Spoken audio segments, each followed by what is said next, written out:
सामान्य रूप से कई गुना ज्यादा है। कई सारे विषयों को अपने अंदर समेट आपकी यह मन की बातें मेरे तक पहुंची हैं। मैंने कोशिश की है कि इनको ज्यादा से ज्यादा पढ़ पाऊं, सुन पाऊं। आपकी बातों से कई ऐसे पहलू जानने को मिले हैं जिन पर इस आपाधापी में ध्यान ही नहीं जाता है। मेरा मन करता है कि युद्ध के बीच हो रही इस मन की बात में उन्हीं कुछ पहलुओं को आप सभी देशवासियों के साथ बांटूं। साथियों, भारत की कोरोना के खिलाफ लड़ाई सही मायने में पीपल ड्रिवन है। भारत में कोरोना के खिलाफ लड़ाई जनता लड़ रही है, आप लड़ रहे हैं। जनता के साथ मिलकर शासन प्रशासन लड़ रहा है। भारत जैसा विशाल देश जो विकास के लिए प्रयत्नशील है, गरीबी से निर्णायक लड़ाई लड़ रहा है। उसके पास कोरोना से लड़ने और जीतने का यही एक तरीका है।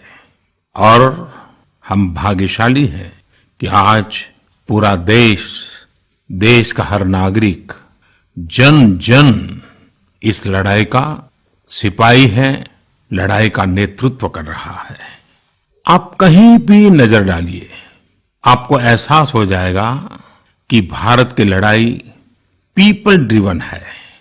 जब पूरा विश्व इस महामारी के संकट से जूझ रहा है, भविष्य में जब इसकी चर्चा होगी, उसकी तौर तरीकों की चर्चा होगी, मुझे विश्वास है कि भारत की ये पीपल ड्रिवन लड़ाई, इसकी जरूर चर्चा होगी।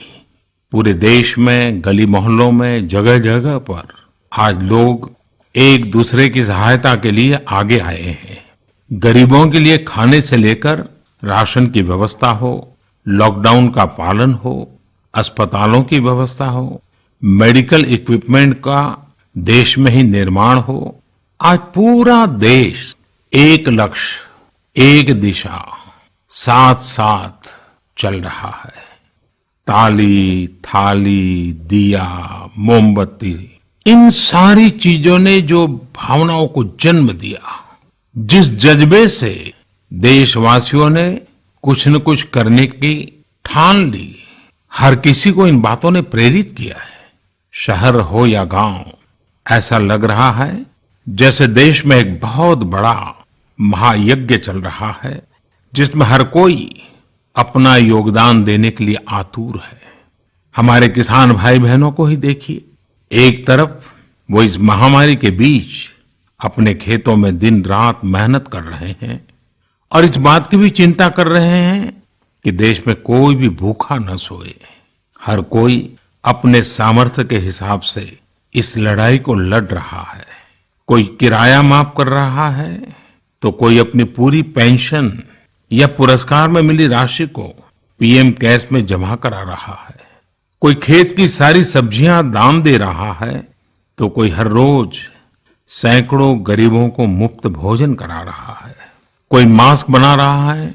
कहीं हमारे मजदूर भाई बहन क्वारंटीन में रहते हुए जिस स्कूल में रह रहे हैं, उसकी रंगाई पुताई कर रहे हैं।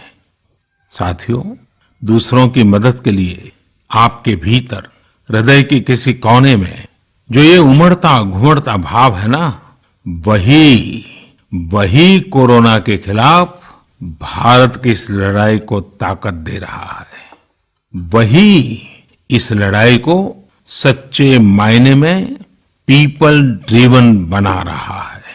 और हमने देखा है पिछले कुछ साल में हमारे देश में यह मिजाज बना है, निरंतर मजबूत होता रहा है। चाहे करोड़ों लोगों का गैस सब्सिडी छोड़ना हो, लाखों सीनियर सिटीजन का रेलवे सब्सिडी छोड़ना हो, स्वच्छ भारत अभियान का नेतृत्व लेना हो, टॉयलेट बनाने हो, अनगिनत बातें ऐसी है। इन सारी बातों से पता चलता है हम सबको एक मन, एक मजबूत धागे से पिरो दिया है, एक होकर देश के लिए कुछ करने की प्रेरणा दी है। मेरे प्यारे देशवासियों, मैं पूरी नम्रता पूर्वक, बहुत ही आदर के साथ आज 130 करोड़ देशवासियों की इस भावना को सर झुका करके नमन करता हूं। आप अपनी भावना के अनुरूप देश के लिए अपनी रुचि के हिसाब से अपने समय के अनुसार कुछ कर सके, इसके लिए सरकार ने एक डिजिटल प्लेटफॉर्म भी तैयार किया है। ये प्लेटफॉर्म है covidwarriors.gov.in। मैं दोबारा बोलता हूं, covidwarriors.gov.in। सरकार ने इस प्लेटफॉर्म के माध्यम से तमाम सामाजिक संस्थाओं के वॉलंटियर्स, सिविल सोसाइटी के प्रतिनिधि और स्थानीय प्रशासन को एक दूसरे से जोड़ दिया है। बहुत ही कम समय में इस पोर्टल से 1.25 करोड़ लोग जुड़ चुके हैं।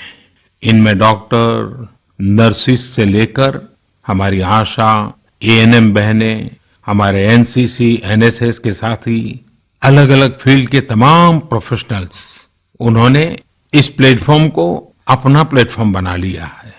ये लोग स्थानीय स्तर पर क्राइसिस मैनेजमेंट प्लान बनाने वालों में और उसकी पूर्ति में भी बहुत मदद कर रहे हैं।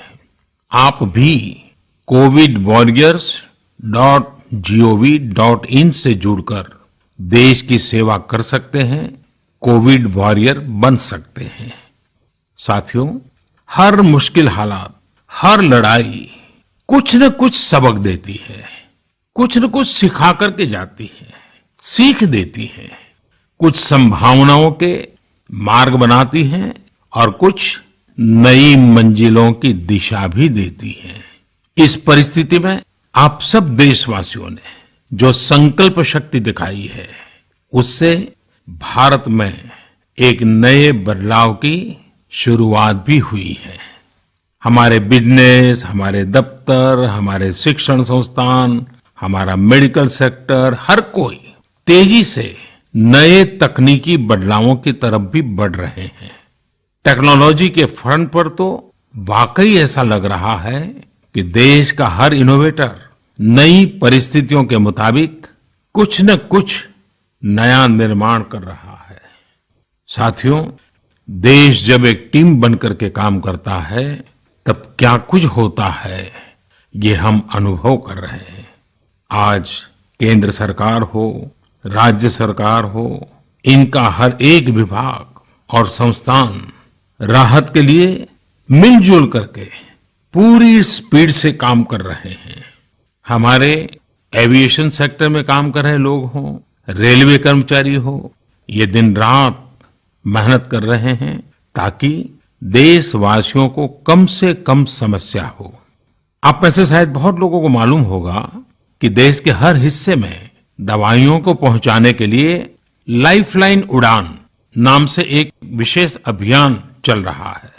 हमारे इन साथियों ने इतने कम समय में देश के भीतर ही 3 लाख किलोमीटर की हवाई उड़ान भरी है और 500 टन से अधिक मेडिकल सामग्री देश के कोने कोने में आप तक पहुंचाया है। इसी तरह रेलवे के साथ ही लॉकडाउन में भी लगातार मेहनत कर रहे हैं ताकि देश के आम लोगों को जरूरी वस्तुओं की कमी न हो। इस काम के लिए भारतीय रेलवे करीब करीब 60 से अधिक रेल मार्ग पर 100 से भी ज्यादा पार्सल ट्रेन चला रही है। इसी तरह दवाओं की आपूर्ति में हमारे डाक विभाग के लोग बहुत अहम भूमिका निभा रहे हैं। हमारे ये सभी साथी सच्चे अर्थ में कोरोना के वॉरियर ही हैं। साथियों, प्रधानमंत्री गरीब कल्याण पैकेज के तहत गरीबों के अकाउंट में पैसे सीधे ट्रांसफर किए जा रहे हैं। वृद्धावस्था पेंशन जारी की गई है। गरीबों को 3 महीने के मुफ्त गैस सिलेंडर, राशन जैसी सुविधाएं भी दी जा रही हैं। इन सब कामों में सरकार के अलग अलग विभागों के लोग, बैंकिंग सेक्टर के लोग एक टीम की तरह दिन रात काम कर रहे हैं। और मैं हमारे देश की राज्य सरकारों की भी इस बात के लिए प्रशंसा करूंगा कि वो इस महामारी से निपटने में बहुत सक्रिय भूमिका निभा रही है। स्थानीय प्रशासन, राज्य सरकारें जो जिम्मेदारी निभा रही हैं, उसकी कोरोना के खिलाफ लड़ाई में बहुत बड़ी भूमिका है। उनका ये परिश्रम बहुत प्रशंसनीय है। मेरे प्यारे देशवासियों, देश भर से स्वास्थ्य सेवाओं से जुड़े लोगों ने अभी हाल ही में जो अध्यादेश लाया गया है, उस पर अपना संतोष व्यक्त किया है। इस अध्यादेश में कोरोना वॉरियर्स के साथ हिंसा, उत्पीड़न और उन्हें किसी रूप में चोट पहुंचाने वालों के खिलाफ बेहद सख्त सजा का प्रावधान किया गया है। हमारे doctor, nurses, paramedical staff, community health workers और ऐसे सभी लोग जो देश को कोरोना मुक्त बनाने में दिन रात जुटे हुए हैं, उनकी रक्षा करने के लिए ये कदम बहुत जरूरी था। मेरे प्यारे देशवासियों, हम सब अनुभव कर रहे हैं कि महामारी के खिलाफ इस लड़ाई के दौरान हमें अपने जीवन को, समाज को, हमारे आसपास हो रही घटनाओं को एक फ्रेश नजरिए से देखने का अवसर भी मिला है। समाज के नजरिए में भी व्यापक बदलाव आया है। आज अपने जीवन से जुड़े हर व्यक्ति की अहमियत का हमें आभास हो रहा है। हमारे घर में काम करने वाले लोग हो, हमारी जरूरतों को पूरा करने के लिए काम करने वाले हमारे सामान्य कामगार हो, पड़ोस की दुकानों में काम करने वाले लोग हो, इन सब की कितनी बड़ी भूमिका है, हमें ये अनुभव हो रहा है। इसी तरह जरूरी सेवाओं की डिलीवरी करने वाले लोग, मंडियों में काम करने वाले हमारे मजदूर भाई बहन, हमारे आस पड़ोस के ऑटो चालक, रिक्शा चालक, आज हम अनुभव कर रहे हैं कि इन सब के बिना हमारा जीवन कितना मुश्किल हो सकता है। आजकल सोशल मीडिया में हम सब लोग लगातार देख रहे हैं कि लॉकडाउन के दौरान लोग अपने इन साथियों को न सिर्फ याद कर रहे हैं, उनकी जरूरतों का ध्यान रख रहे हैं, बल्कि उनके बारे में बहुत सम्मान से लिख भी रहे हैं। आज देश के हर कोने से ऐसी तस्वीरें आ रही हैं कि लोग सफाई कर्मियों पर पुष्प वर्षा कर रहे हैं। पहले उनके काम को संभवतः आप भी कभी नोटिस नहीं करते थे। डॉक्टर हो, सफाई कर्मी हो, अन्य सेवा करने वाले लोग हो, इतना ही नहीं, हमारी पुलिस व्यवस्था को लेकर भी आम लोगों के सोच में काफी बदलाव हुआ है।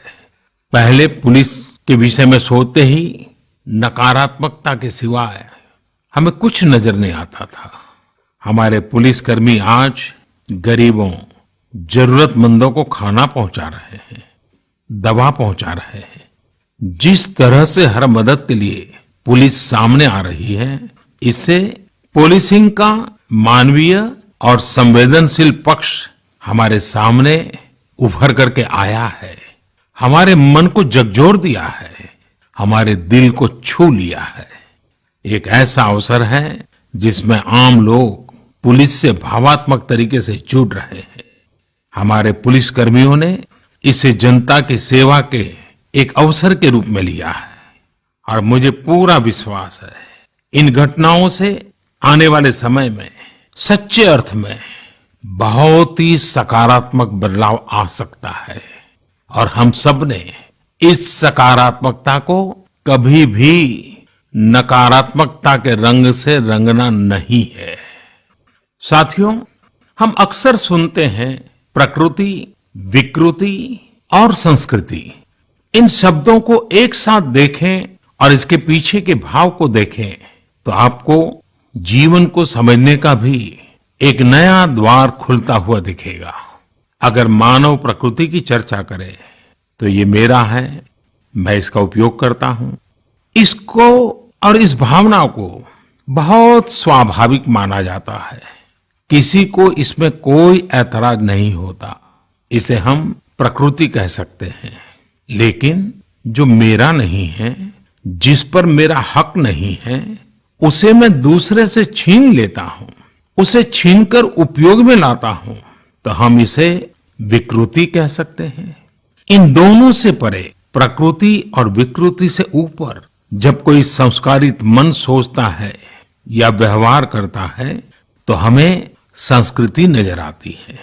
जब कोई अपने हक की चीज, अपनी मेहनत से कमाई चीज, अपने लिए जरूरी चीज कम हो या अधिक, इसकी परवाह किए बिना किसी व्यक्ति की जरूरत को देखते हुए खुद की चिंता छोड़कर अपने हक के हिस्से को बांट करके किसी दूसरे की जरूरत पूरी करता है, वही तो संस्कृति है। साथियों, जब कसौटी का काल होता है तब इन गुणों का परीक्षण होता है। आपने पिछले दिनों देखा होगा कि भारत ने अपने संस्कारों के अनुरूप, हमारी सोच के अनुरूप, हमारी संस्कृति का निर्वहन करते हुए कुछ फैसले लिए। संकट की इस घड़ी में दुनिया के लिए भी, समृद्ध देशों के लिए भी दवाइयों का संकट बहुत ज्यादा रहा है। एक ऐसा समय है कि अगर भारत दुनिया को दवाइयां न भी दे तो कोई भारत को दोषी नहीं मानता। हर देश समझ रहा है कि भारत के लिए भी उसकी प्राथमिकता अपने नागरिकों का जीवन बचाना है। लेकिन साथियों, भारत ने प्रकृति विकृति की सोच से परे होकर फैसला लिया। भारत ने अपनी संस्कृति के अनुरूप फैसला लिया। हमने भारत की आवश्यकताओं के लिए जो करना था उसका प्रयास तो बढ़ाया ही, लेकिन दुनिया भर से आ रही मानवता की रक्षा की पुकार पर भी पूरा ध्यान दिया। हमने विश्व के हर जरूरतमंद तक दवाइयों को पहुंचाने का बीड़ा उठाया और मानवता के इस काम को करके दिखाया। आज जब मेरी अनेक देशों के राष्ट्राध्यक्षों से फोन पर बात होती है तो वो भारत की जनता का आभार जरूर व्यक्त करते हैं। जब वो लोग कहते हैं thank you India, thank you people of India, तो देश के लिए गर्व और बढ़ जाता है। इसी तरह इस समय दुनिया भर में भारत के आयुर्वेद और योग के महत्व को भी लोग बड़े विशिष्ट भाव से देख रहे हैं। सोशल मीडिया पर देखिए, हर तरफ इम्यूनिटी बढ़ाने के लिए किस तरह से भारत के आयुर्वेद और योग की चर्चा हो रही है। कोरोना की दृष्टि से आयुष मंत्रालय ने इम्यूनिटी बढ़ाने के लिए जो प्रोटोकॉल दिया था, मुझे विश्वास है कि आप लोग इसका प्रयोग जरूर कर रहे होंगे। गर्म पानी, काढ़ा और जो अन्य दिशा निर्देश आयुष मंत्रालय ने जारी किए हैं, वो आप अपनी दिनचर्या में शामिल करेंगे तो आपको बहुत लाभ होगा। साथियों, वैसे ये दुर्भाग्य रहा है कि कई बार हम अपनी ही शक्तियां और समृद्ध परंपराओं को पहचानने से इनकार कर देते हैं।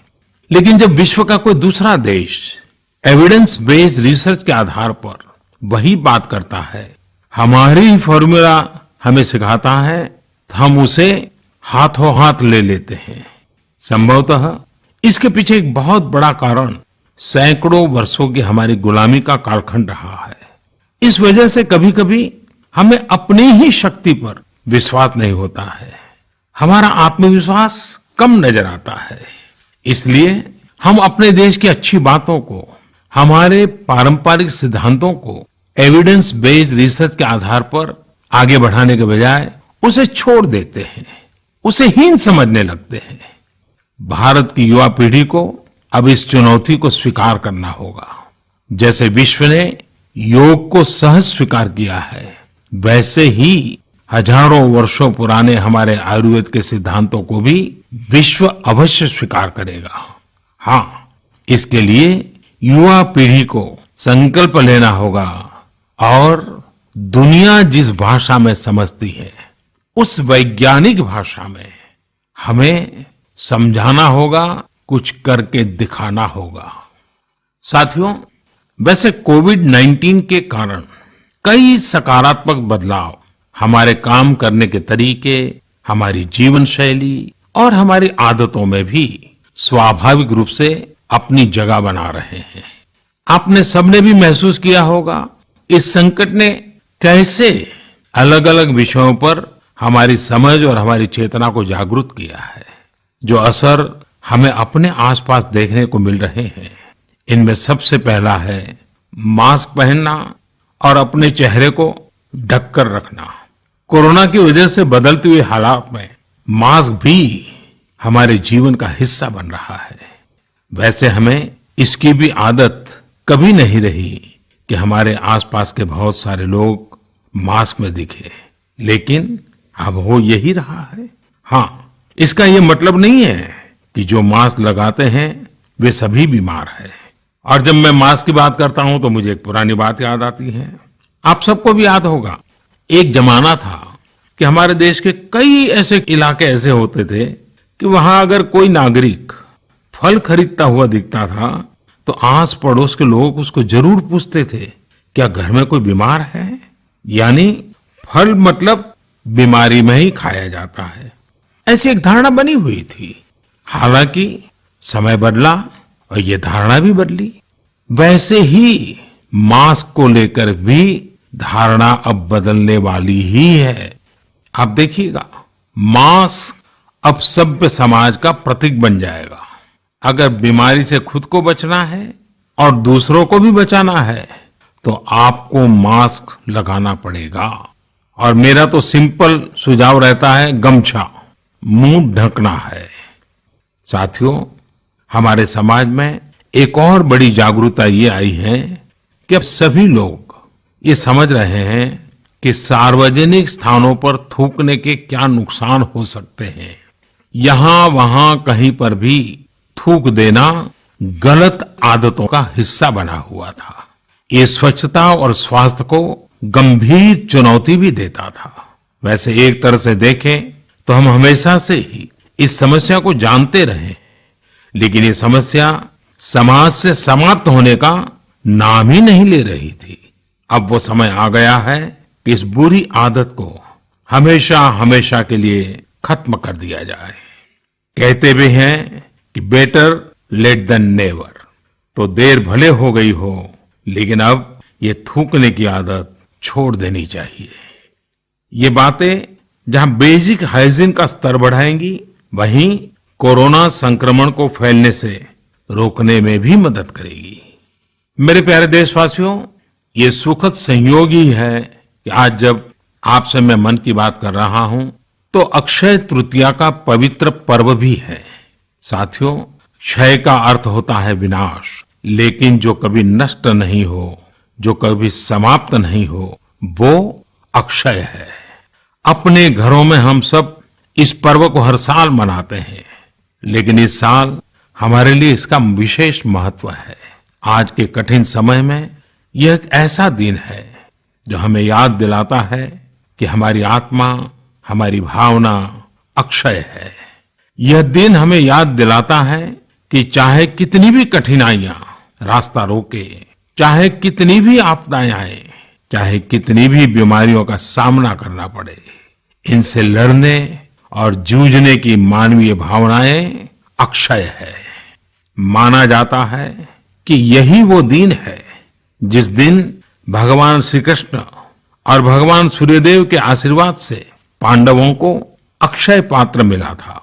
अक्षय पात्र यानी एक ऐसा बर्तन जिसमें भोजन कभी समाप्त नहीं होता है। हमारे अन्नदाता किसान हर परिस्थिति में देश के लिए, हम सब के लिए इसी भावना से परिश्रम करते हैं।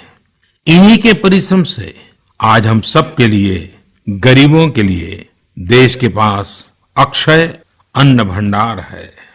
इस अक्षय तृतीया पर हमें अपने पर्यावरण, जंगल, नदियां और पूरे इकोसिस्टम के संरक्षण के बारे में भी सोचना चाहिए, जो हमारे जीवन में महत्वपूर्ण भूमिका निभाते हैं।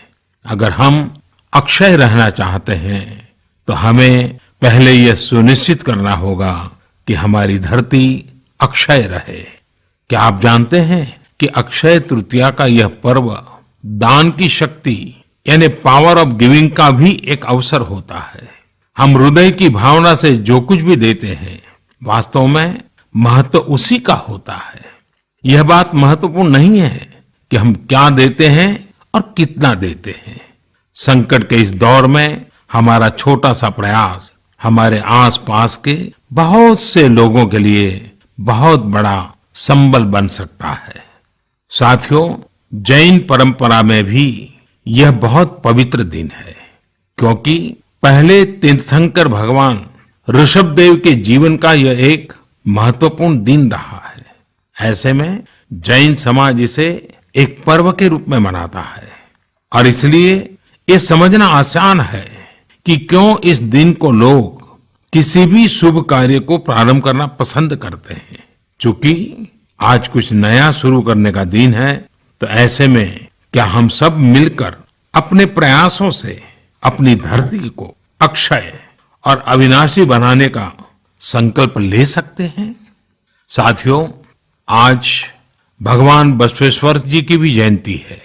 ये मेरा सौभाग्य रहा है कि मुझे भगवान बसवेश्वर की स्मृतियां और उनके संदेश से बार बार जुड़ने का, सीखने का अवसर मिला है। देश और दुनिया में भगवान बसवेश्वर के सभी अनुयायियों को उनकी जयंती पर बहुत बहुत शुभकामनाएं। साथियों, रमजान का भी पवित्र महीना शुरू हो चुका है। जब पिछली बार रमजान मनाया गया था, तो किसी ने सोचा भी नहीं था कि इस बार रमजान में इतनी बड़ी मुसीबतों का भी सामना करना पड़ेगा। लेकिन अब जब पूरे विश्व में ये मुसीबत आ ही गई है, तो हमारे सामने अवसर है इस रमजान को संयम, सद्भावना, संवेदनशीलता और सेवा भाव का प्रतीक बनाएं। इस बार हम पहले से ज्यादा इबादत करें, ताकि ईद आने से पहले दुनिया कोरोना से मुक्त हो जाए और हम पहले की तरह उमंग और उत्साह के साथ ईद मनाएं। मुझे विश्वास है कि रमजान के इन दिनों में स्थानीय प्रशासन के दिशा निर्देशों का पालन करते हुए कोरोना के खिलाफ चल रही इस लड़ाई को हम और मजबूत करेंगे। सड़कों पर, बाजारों में, मोहल्लों में फिजिकल डिस्टेंसिंग के नियमों का पालन अभी बहुत आवश्यक है। मैं आज उन सभी कम्युनिटी लीडर्स के प्रति भी आभार प्रकट करता हूं जो 2 गज दूरी और घर से बाहर नहीं निकलने को लेकर लोगों को जागरूक कर रहे हैं। वाकई कोरोना ने इस बार भारत समेत दुनिया भर में त्योहारों को मनाने का स्वरूप ही बदल दिया है, रंग रूप बदल दिए हैं। अभी पिछले दिनों ही हमारे यहाँ भी बिहू, बैसाखी, पुथंडू, विशु, ओडिया न्यू ईयर ऐसे अनेक त्योहार आए। हमने देखा कि लोगों ने कैसे इन त्योहारों को घर में रहकर और बड़ी सादगी के साथ और समाज के प्रति शुभ चिंतन के साथ त्योहारों को मनाया। आमतौर पर वे इन त्योहारों को अपने दोस्तों और परिवारों के साथ पूरे उत्साह और उमंग के साथ मनाते थे, घर के बाहर निकलकर अपनी खुशी साझा करते थे। लेकिन इस बार हर किसी ने संयम बरता, लॉकडाउन के नियमों का पालन किया। हमने देखा है कि इस बार हमारे ईसाई दोस्तों ने ईस्टर भी घर पर ही मनाया है। अपने समाज, अपने देश के प्रति ये जिम्मेदारी निभाना आज की बहुत बड़ी जरूरत है। तभी हम कोरोना के फैलाव को रोक पाने में सफल होंगे, कोरोना जैसी वैश्विक महामारी को परास्त कर पाएंगे।